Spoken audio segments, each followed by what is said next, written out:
Olá, eu sou Carol Faria, arquiteta, idealizadora do Arquitetura de Perto, e eu tô aqui hoje com um vídeo super legal. Então, como você pode ver aí pelo título, a gente vai falar sobre uma estratégia infalível para surpreender seu cliente na hora da apresentação de projeto. E aqui é uma das estratégias, mas ela é muito boa. E eu tô aqui com as minhas anotações, porque é muito conteúdo que eu tenho para dar hoje, então eu vou recorrer aqui para ter certeza que eu não estou me perdendo nem um pouquinho. Então, olha só, primeiramente eu já vou fazer um adendo de que parte dessa estratégia envolve a imagem renderizada, a imagem de renderização realista, porque é uma forma de a gente comunicar com o cliente muito eficaz, porque ele está visualizando realmente qual vai ser o resultado.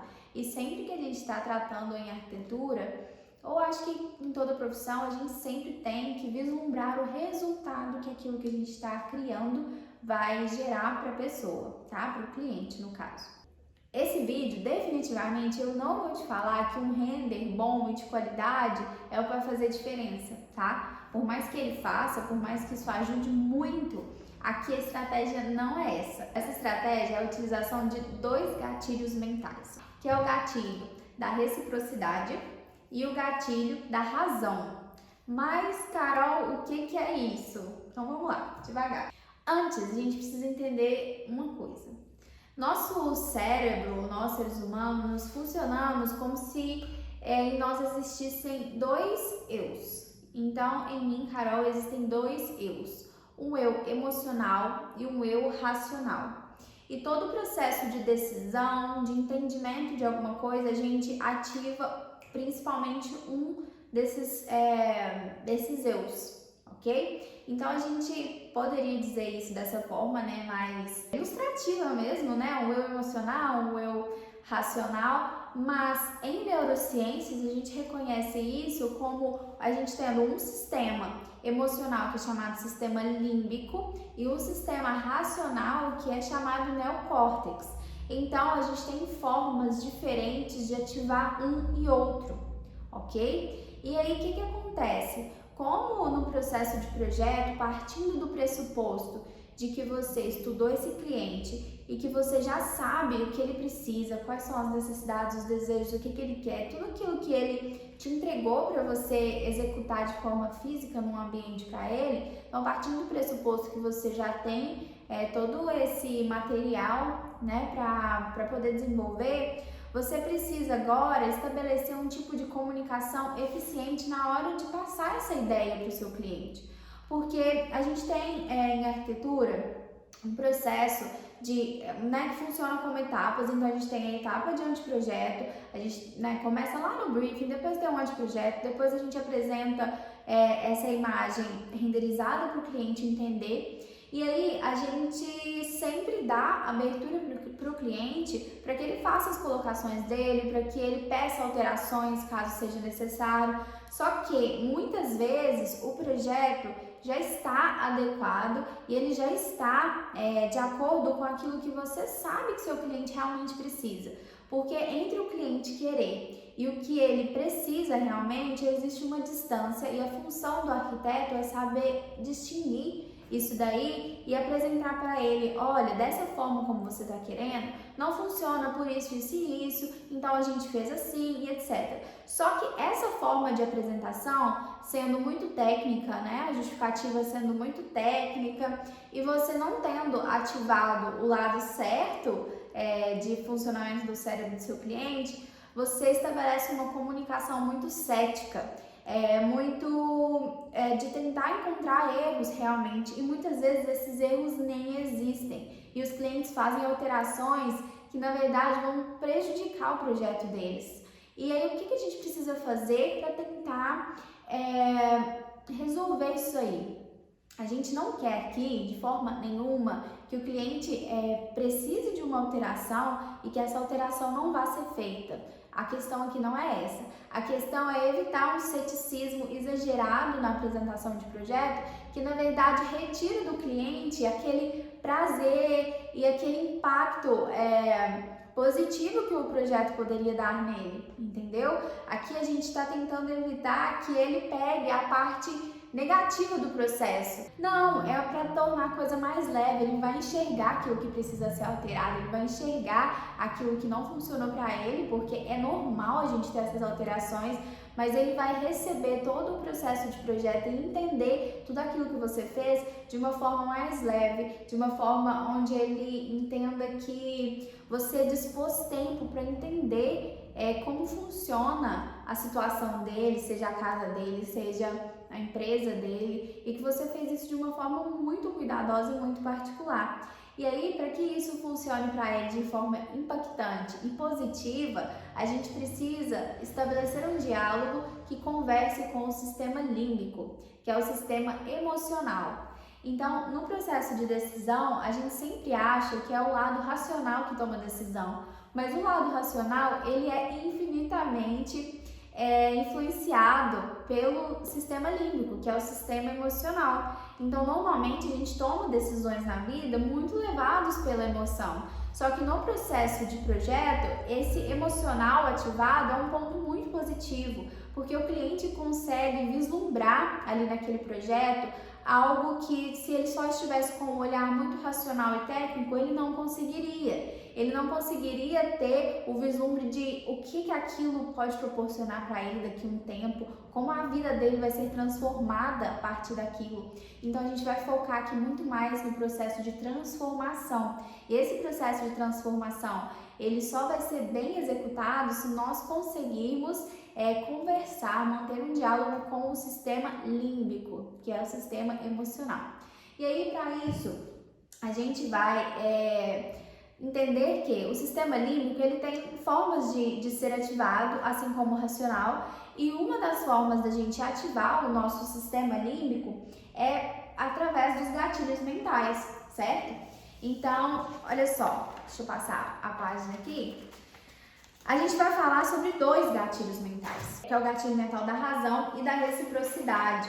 Nós temos essa comunicação e muito profissional parte da técnica de tentar convencer no ato real do convencimento.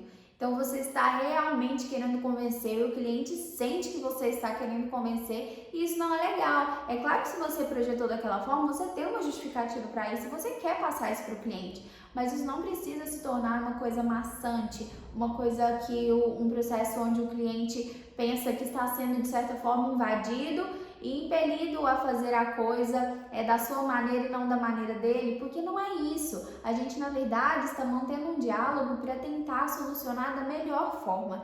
Só que essa melhor forma, nem sempre você sabe ela totalmente, nem sempre o cliente também sabe ela totalmente. Ele sabe das necessidades dele e você também tem que saber, mas pode ser que em algum momento ele tenha algo para te passar. Então, toda vez que a gente conversa com o sistema límbico, a gente torna essa troca aí muito mais tranquila de ser feita, tá? Então, apresentar o projeto de forma puramente técnica e justificar soluções, olha, eu fiz assim, assim, assim por causa disso, disso, gera esse ceticismo no cliente, aquilo que foi projetado. Então, essa não é a maneira correta da gente fazer. Para executar isso com êxito, a gente precisa que a decisão seja tomada, estudando o caso dele de forma muito particular, que seja decidido tudo de uma forma que ele veja que foi particular para ele, que você não fez isso de forma generalizada como você faria para qualquer pessoa. Então, eu vou dar um exemplo aqui de uma apresentação, assim, bem genérico, tá? Uma apresentação que a gente faria para um quarto de um filho. Você observou a idade que essa criança tem e você vai estudar as fases de uma criança, as fases da infância. Uma criança com 3 anos de idade, ela está em qual fase da evolução dela como ser humano? Uma criança de 7 está em que fase? E aí você vai pegar a idade dessa criança e você vai formular um espaço para ela que ajude a desenvolver essa fase dela e as próximas fases que ela vai passar naquele quarto de forma saudável e de forma que o crescimento dela, sabe, que toda essa parte da infância dela tenha recordações e memórias muito felizes. E aí você vai apresentar isso para o seu cliente, por exemplo, dizendo, olha, a parte da infância, na vida, a fase da infância é a fase principal e a fase que a gente mais tem a possibilidade de ter traumas e a possibilidade de ter boas memórias. Então é uma fase que a gente normalmente tem as nossas melhores lembranças, o nosso melhor afeto, tanto afeto familiar mesmo, quanto com os cheiros, os odores, os sons, tudo isso é muito marcante na infância. Então, o quarto do seu filho, a gente propôs itens aqui que vão ajudá-lo a desenvolver essas boas memórias da infância, para que lá na frente ele consiga associar a infância dele a tudo aquilo que ele conseguia praticar e executar nesse ambiente. Então, um ambiente onde a criança consegue ter liberdade, onde todas as alturas são mais baixas, para ela conseguir ter acesso a tudo, onde ela tem vegetação ali para ela cuidar, para ela desenvolver esse sentido do cuidado e diversas outras questões. Mas entendeu aqui um pouco da abordagem? Você não vai falar, olha, fizemos o quarto baixinho, a cama baixinha, para o seu filho conseguir sair, entrar aqui a hora que ele quiser. A coisa não é por aí. Você tem que citar a transformação e o que aquilo vai gerar de positivo para essa criança num momento muito particular. Então, se ela é uma criança de 7 anos, o projeto é diferente do que se ela fosse uma criança de 3. E quando você apresenta isso, o cliente vê que você fez para ele e você está pensando nele para fazer. Isso de fato é relevante. Você projetar algo que vai gerar um tipo de memória, um tipo de lembrança nessa criança e tornar as memórias dela felizes, memórias de uma boa infância, e você poder contribuir isso com o que você está projetando, é muito rico e a gente tem que aprender a desenvolver esse raciocínio para poder passar isso para o cliente. E aí ele entende o seu processo ali, o seu trabalho, o seu processo de projeto como algo muito maior do que simplesmente coloquei a cama ali, coloquei o guarda-roupa ali. Vocês entendem isso, essa diferença? Para atuar nessa comunicação sensível, nós vamos então usar 2 gatilhos, né? Que é o que eu tô para falar aqui com vocês. Então a gente tem o gatilho da reciprocidade e o gatilho da razão. O gatilho da razão é aquele gatilho onde você vai mostrar o motivo que você fez aquela determinada solução, você executou ela daquela forma, por quê? Então você vai dar um parecer técnico, uma razão técnica. Eu fiz isso por isso, isso, isso. Só que esse porquê, essa razão, ela em si não vai ser puramente técnica. Porque a circulação ideal ali é 60 centímetros. Você não vai responder assim. Você vai desenvolver um raciocínio que leve a sua execução de projeto e a sua solução a uma transformação para aquela criança, que no caso a gente está dando exemplo. Então você vai apresentar a razão técnica com uma transformação sensível. Você vai dizer que eu fiz dessa forma, por esse motivo, para que o seu filho possa se desenvolver nesse aspecto. Vamos supor que você detectou que ele gosta muito de leitura. E aí você vai desenvolver o seu filho de forma intelectual devido a esta solução que nós demos, já que ele gosta disso e que provavelmente ele vai ter um potencial grande nisso. Então vamos mudar o aspecto aqui um pouco, vamos mudar o contexto. Uma pessoa que você sabe, um cliente que você sabe que ele quer passar no concurso. E aí você vai projetar para ele um local de estudo, um escritório que seja, e ali você vai apresentar por qual razão você fez aquele determinado item, aquela determinada solução de projeto, para que aquilo resulte em uma transformação para o seu cliente, que no caso, se ele quer passar no concurso, como aquela solução de projeto vai ajudar ele a se concentrar mais, vai ajudar ele a conseguir estudar muitas horas seguidas, que é o que ele precisa, e essa disciplina que o próprio ambiente vai transmitir para ele, diante de soluções de iluminação, de local onde você colocou a mesa dele de estudos, como que você organizou essa mesa de estudos. Então isso vai levar ele à realização do sonho dele, que é passar no concurso. Então você vai pontuar a sua razão projetual em algo sensível para o seu cliente. Deu para pegar? E aí, nesse processo de explicar a razão, você vai estar entrando na questão da reciprocidade, que é quando você apresenta para o cliente uma apresentação mesmo tão sensível e tão pessoal para ele, que ele automaticamente gera um sentimento de reciprocidade ali. Então todo o projeto, o processo projetual, ele se torna algo mais amigável.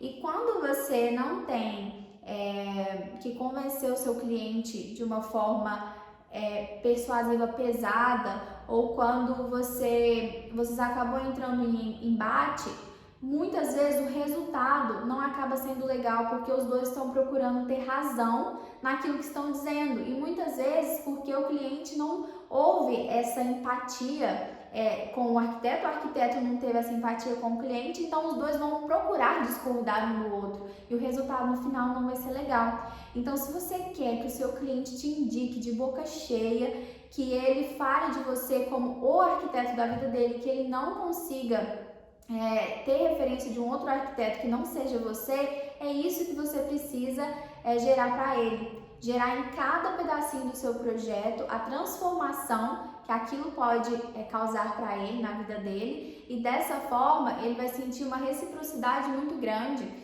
de poder contribuir com o processo projetual, já que você fez isso dessa forma para ele. Então tudo vai ficar mais fácil, mais bem resolvido, e o seu cliente vai ficar extremamente impactado pelo resultado daquilo. E esse resultado, ele não tem que vir só no final. Esse resultado pode vir quando você apresenta, por exemplo, a imagem 3D. Você vai apresentar a renderização para ele, a imagem que você fez, e vai explicar tudo que você solucionou, gerando uma transformação para ele, e ele vai estar visualizando essa transformação. Então, quando ele visualiza, ele projeta. Quando ele visualiza, ele consegue se enxergar naquele espaço, ele consegue se enxergar estudando para o concurso, os pais conseguem se enxergar ali vendo aquela criança se desenvolvendo com uma infância feliz, com uma infância que seja memorável para ela de uma forma muito positiva.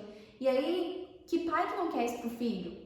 Que cliente que não quer atingir o resultado dele? Já que eu estou investindo nesse projeto, eu quero que esse projeto me dê um retorno de uma transformação. E sempre tem uma transformação que o seu cliente quer chegar, tá? Então, eu sugiro que você aplicando isso, das primeiras vezes, pode ser que você não tenha treinado seu olhar para essa forma de apresentação, para essa forma de abordagem, mas para a sua próxima apresentação, eu te sugiro isso, que você estude muito a fundo o que é o projeto, o que é que seu cliente almeja, e você estude questões pessoais dele, quais são os objetivos, as metas, os planos, os maiores sonhos desse cliente, que não precisam ter relação com o projeto, mas como com o seu projeto você consegue levar ele a criar atalhos para chegar lá nesse sonho dele, nessa meta, nessa grande meta. Então é isso, fica já essa dica aí, prática para você fazer na sua próxima apresentação de projeto, tentar abordar essa transformação através do gatilho da razão e da reciprocidade que vai gerar quando você apresentar um projeto de uma forma sensível e profunda para o seu cliente, tá bom? Então é isso o vídeo de hoje, até o próximo.